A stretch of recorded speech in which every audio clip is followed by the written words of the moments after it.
Basuje inshuti mukurikira K James TV, tugiye kurebera hamwe uko dushobora kumenyekanisha umusoro nyongerera agaciro ari wo witwa TVA cyangwa se mu rurimi rw'icyongereza VAT cyangwa se cyo twakita Value Added Tax.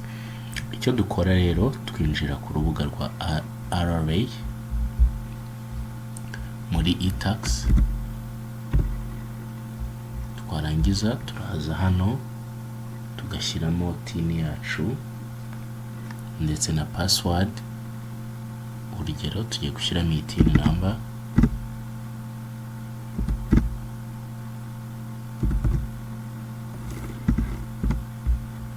niturangiza dushyiramo na password.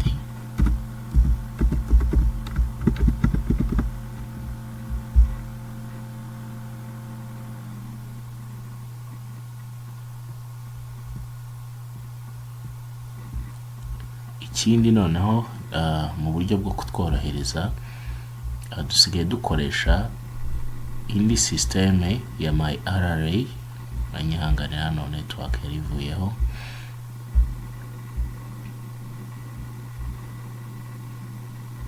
Yego, dusigaye dukoresha indi system ya My RRA.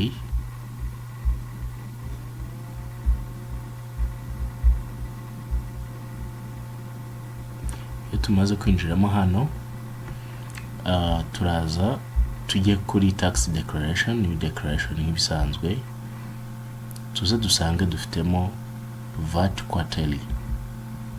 Kubishyura kuri VAT quarterly hari ibihembwe byabugenewe byateganyijwe na RRA, aho igihembwe cya mbere ari ukuva mu kwa mbere kugera mu kwa gatatu bikamenyekanishwa bitarenze 15 z'ukwa kane. Igihembwe cya kabiri ni ukuva mu kwa kane kugera mu kwa gatandatu bikamenyekanishwa bitarenze 15 z'ukwa karindwi.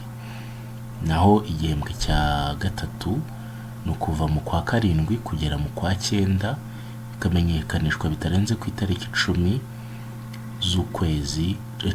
z'ukwezi kwa cumi. Naho igihembwe cya kane kikamenyekanishirizwa kikava mu kwezi kwa 10 kugera mu kwezi kwa 12 bikamenyekanishwa bitarenze ku itariki 15 z'ukwa mbere undi mwaka tuba twinjiyemo. Aha rero iyi ni nimero ya declaration tugiye kudeklarara. Tuzaza hano tujye kuri inter declaration. Urabona ko hano turabona declaration form. Iyi declaration form ntago aya makuru turi bwuzuzemo hano twabasha kuyabona tutabashije kureba ese twacuruje ibingana iki, niba ari total sales cyangwa se total value of supply. Twarangiza tukajya kuri exempted sales, tukagaragaza ibisonewe umusoro wa 18%. Niba uyu mukiriya wacu cyangwa se uyu muntu wacu afite zero rated sales cyangwa se afite exports, ibyo nabyo tuzabyuzamo hano. Turangiza hari aho kuzuza VAT paid on imports nk'abantu barangura hanze, VAT paid on local purchases. Aya ni amafaranga y'umusoro wa TVA twishyura turangura. Okay, twagiye. Niba hari amafaranga ya TVA ugabanyirizwa, tukajya hano ku mafaranga ushobora kuba warakaswe mu gihe ukora amasoko ya leta. Hano tugashyiramo amount y'ayo masoko ya leta cyangwa se total invoice on the public institution. Ubwo ni amafaranga yose wabashije kuba waratanze cyangwa se warasupplyinze mu masoko, ariko ukayashyiramo hano with VAT exclusive. Tukagira hano withholding VAT retained, nivuze ngo ni ya mafaranga nyirizina noneho wagize gute wakaswe. Tugiye kurebera hamwe rero uko bikorwa. Mbere na mbere, kubera ko aya makuru IBM zacu ziba zayohereje muri Rwanda Revenue, turaza hano muri My RRA, niturangiza dushyiremo user ID yacu na password.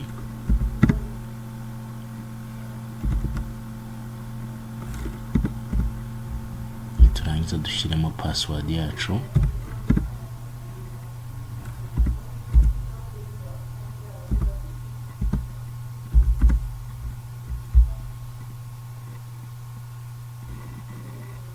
iyo tumaze kwinjiramo hano ubu aha naho tubasha kuba twahakorera declaration bitabaye ngombwa ko tubanza kujya muri e-tax, tukajya hano muri current declaration. Nabona ko naho baduha VAT quarterly ngiyi ya doc ID.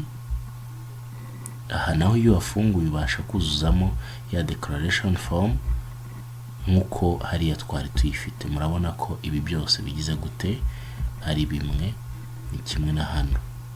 Ibyuzuzwa ni bimwe, nuko hano batworoheje kugira ngo mu gihe tugiye kureba amakuru y'ibyacurujwe tubashe kubikorera hano tutiriwe tugaruka muri system ya e-tax. Tugiye kujya hano muri BM rero yacu tubashe kureba sales twagize muri cya gihembwe cyacu. Tujya kuri sales reports,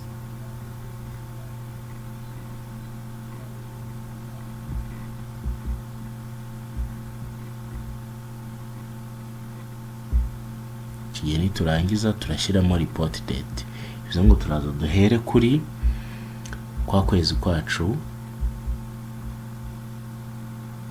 kwa mbere, itariki ya mbere kugeza kuri 31 z'ukwezi kwa gatatu. Niturangiza dukande search. Aha system iratuzanira ya amafacture yose twakoze. Niturangiza tugire gute to downloading Excel. Excel iraza ari su forme ya makuru yose tugiye gukenera kuzuza muri VAT annexed. Niturangiza tuza turebe hano na purchase reports. Turangiza nabwo duhitemo ya matariki ya cya gihembwe,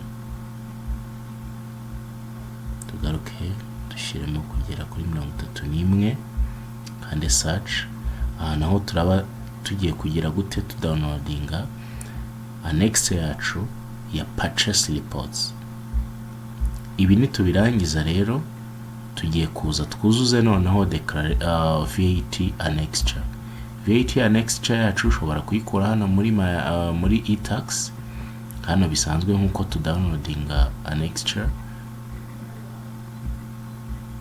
Ikaza hano muri downloads. Iyo uri gukorera hano muri my RRA naho birashoboka.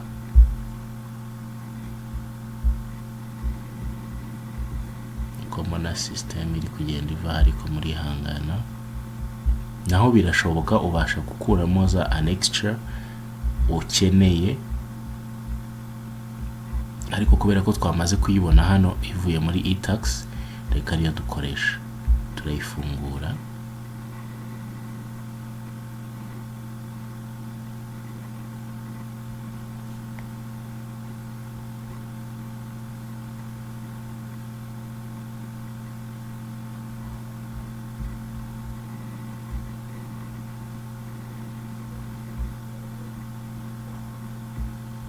Abona izi ni za annex zacu twamaze kudownloadinga. Abona ikwereka nyirizina total amounts of sales uko facture zawe zose bagiye uzitanga.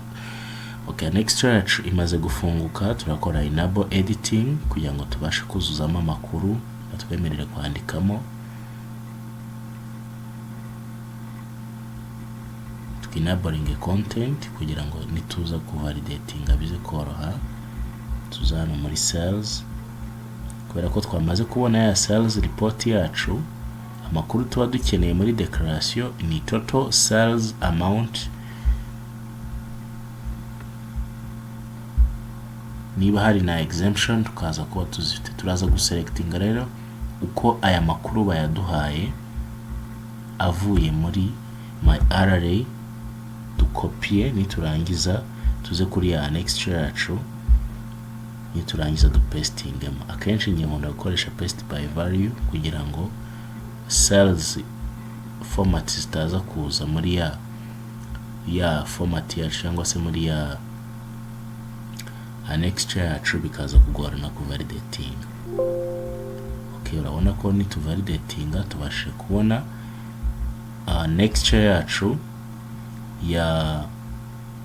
ya sales. Niturangiza turaza dufate aya makuru dukeneye.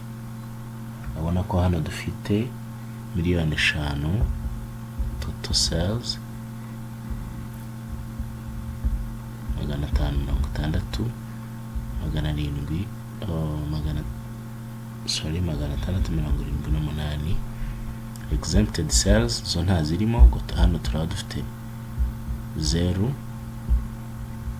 niturangiza tujye kuri purchase nkuko nayo twayibonye. Purchase rero akenshi nusanga ufitemo purchases zifite VAT value ingana na 0, ahangaha uzayikuremo kuko nuyishyiramo akenshi aba bantu bakwereka ko batari registered muri VAT. Iyo facture si ngombwa kuyishyiramo kubera ko nta musoro uba ushaka kugaruzaho waba warishyuye. Turangiza turaselectinga ibi dufite biriho TVA dushaka kugaruza kugira ngo ize guherwaho twishyura, nabyo tubishyire muri purchase. Turangiza validating. Mu makuru yandi turaba dukeneye totali ya iki, turaba dukeneye totali ya VAT value on purchase. Niturangiza kandi dushaka bino bice tubyarondise kugira ngo bize kutworohera, hano bibe 41, hano biraba ari umubare wuzuye kuko ibice biri munsi y'ibice 5. Turangiza tubone ko VAT agomba kubona asubizwa ingana n'ibihumbi 203 n'amafaranga 38. Turangiza dukore validation. Iyi nayo annex yacu iraba yuzuye. Tugiye kujyana no kuri VAT retained kuko uyu mukiriya wacu cyangwa se iyi company yakoze amasoko ya leta, kandi mu masezerano bafitanye nuko bagomba kugira gute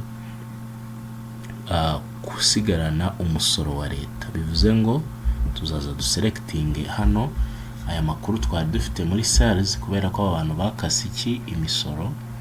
Niturangiza ibi bintu tubiteruye tubishyire muri VAT retained, turabishyiramo dukurikije uko annex yacu ikoze. Impamvu nteruye kuriya cyangwa se nkoze copy. Niturangiza hano delivery akenshi itariki ishobora guhinduka, ushobora kuba warabigemuye mbere ariko ushyiramo itariki wabigemuriyeho kuko hano ho uyu mukiriya wacu cyangwa se iyi company ya deliveryinze inatanga facture.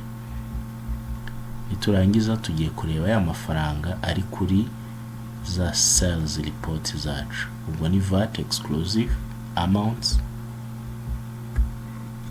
Ubwo turi kureba public institution gusa kubera ko babo hasi batasigaranye umusoro. Niturangiza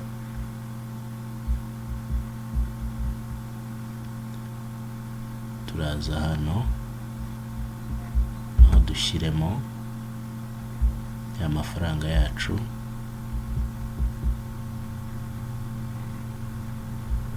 Niturangiza tuze dufate na VAT y'aya mafaranga nayo tugire gute tuyansere muri ya mafaranga yagize gute yakaswe.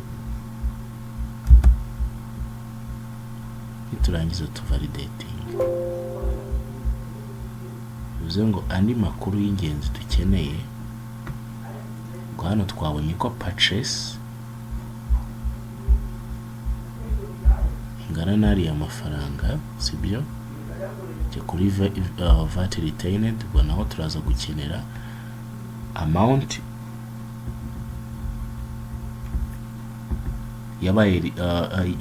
yabayeho retained ariko iri VAT exclusive. Tusange ari aya mafaranga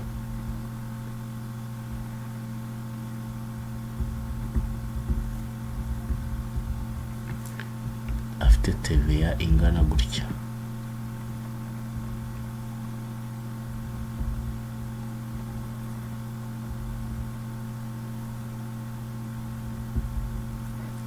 Niturangiza tubonye ko, reka wenda tubyandike hano kugira ngo tubashe kubibona.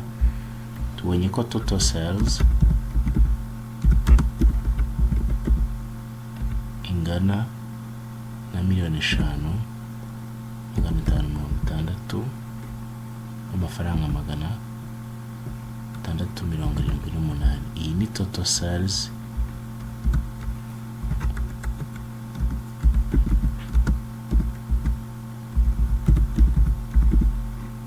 VAT exclusive. Niturangiza tujye kuri patch VAT,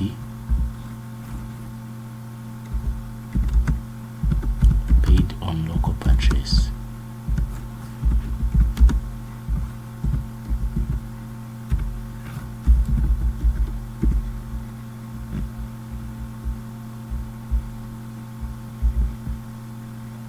Cyangwa bitworohere dusange nayo naya.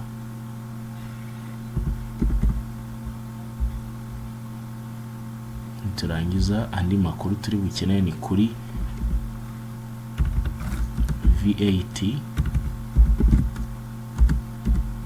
retained. Aho turakeneraho total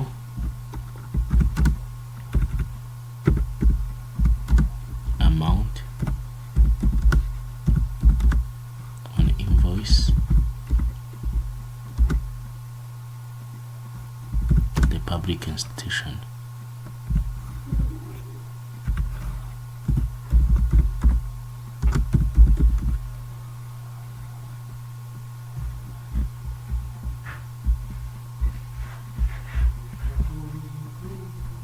Dusange ko ari 2,249,000 niyo twamaze kubona muri ya annex yacu. Niturangiza hano naho dushyiraho VAT iriho, dusange ni aya mafaranga twasanze ari 368,939. Turangiza turajya muri e-tax noneho dukore imenyekanisha, kuko turaba twamaze kubona annex zikenewe.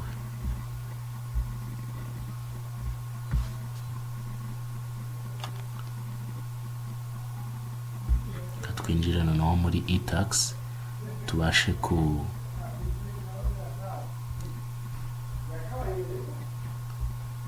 kureba uko tugiye kumenyekanisha ndetse no kuzuza iyi fomu yacu.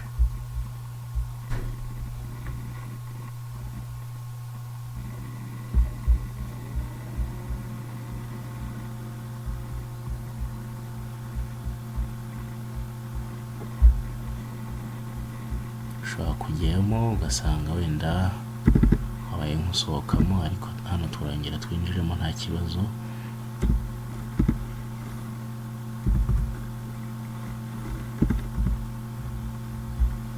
Shyiramo password yacu.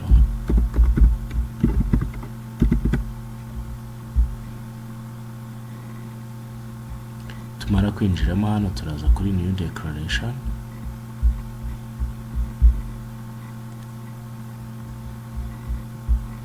Icyo tugiye gukora ni ukwinjizamo iki? Ni kwinjizamo aya makuru y'ingenzi. Twabonye ko total sales amount ingana na 5,560 amafaranga 678. Nta exemption twabonyeho muri facture zakozwe. Icyo twabonye kindi ni local purchase ingana n'aya mafaranga 200, amafaranga 38. Niturangiza tugiye kuri ya masoko yacu noneho turaza gusangamo harimo 2,249,000 n'amafaranga 661 niyo ari kuri facture atariho umusoro. Noneho umusoro ni aya ngaya. Niturangiza dusavinga. So noneho iyo tumaze gusavinga declaration yacu,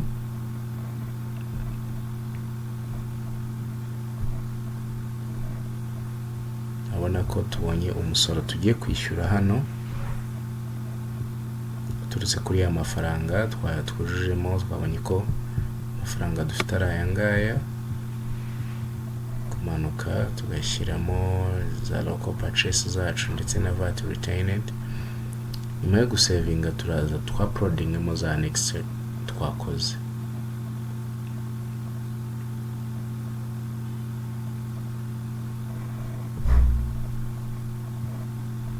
Annex rero tuzishyiramo dukurikije ibyo twujujemo. Cyambere turahera kuri sales,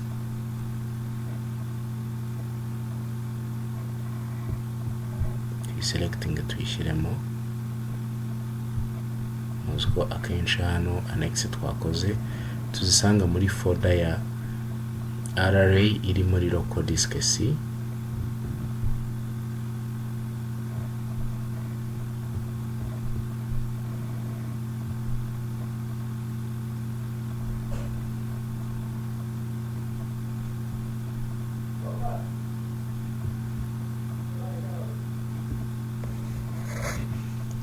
Turangiza turaza dushyiremo na local purchase.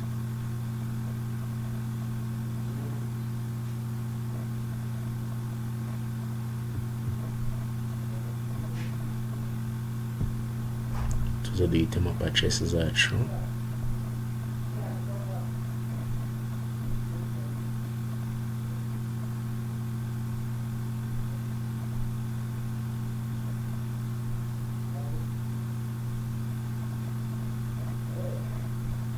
Annex yacu imaze kujyamo turaza tugahitamo VAT retained, aho tuza naho tukayishyiramo kugira ngo tuze gukora comparison, turebe ese declaration yacu ibiri muri declaration form ndetse ni file yacu zaza yitwa VAT retained. Nicyo navugaga ibi kuri declaration form na annex ese birangana. Icyo noneho nicyo tuba dusigaje comparinga, twarangiza tukabona gukora submit.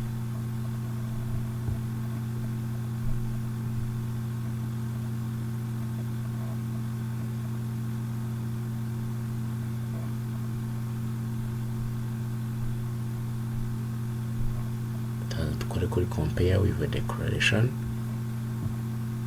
Iyi ni comparison tugiye gukora ya declaration twakoze ndetse na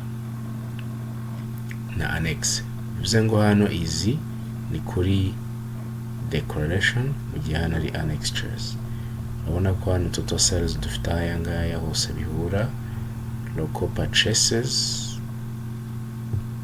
ngizi hano, iyi hano ni wa musoro twagomba kwishyura hataravamo izi local purchase. Urabona ko hose bihura. Tukajya kuri VAT retained, amount on invoice to the public institution. Urabona ko naho zihura. Ahangaha iyo umaze kubona amakuru yawe yose yuzuye, wemerewe gucertifyinga ko ibyo wujuje ari ukuri, kuko iyo hari amafaranga usubizwa urayabona muri system nk'uko twabibonye hano. Wenda reka nsubire inyuma ho gato mbibereke mbere ko dukora submit. Urabona ko hano mu gihe mu kwezi gushize cyangwa se muri previous period twari dufitemo refund y'amafaranga yavuye kuri purchases tutakoresheje. Uyu munsi rero niyo mpamvu yavuyemo. Urabona ko babanje gukuramo purchases, hasigara aya ngaya, naho bakuramo n'ayandi yasigaye ari not claimant. Yaya tukabona gusevinga. Rero tugiye gukomeza hano kugira ngo tubashe kohereza declaration yacu, hama niturangiza tubashe kubona nimero yo kwishyurira.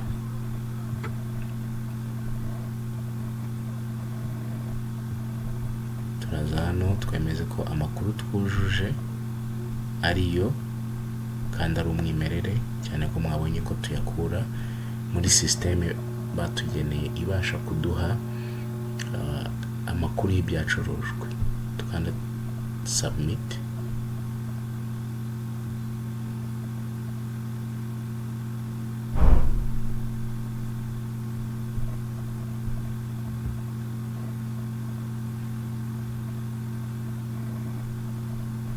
Urabona ko tubonye acknowledgement receipt yo kuba twabasha kugira gute kwishyuriraho umusoro.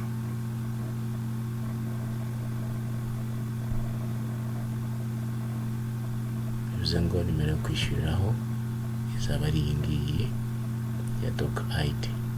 Murakoze, mukomeze gukanda subscribe, like, share and comments kuri video tubagezaho kugira ngo mubashe kumenya byinshi bitandukanye bishobora kubafasha mu kurushaho gusora neza twubaka igihugu cyacu. Murakoze.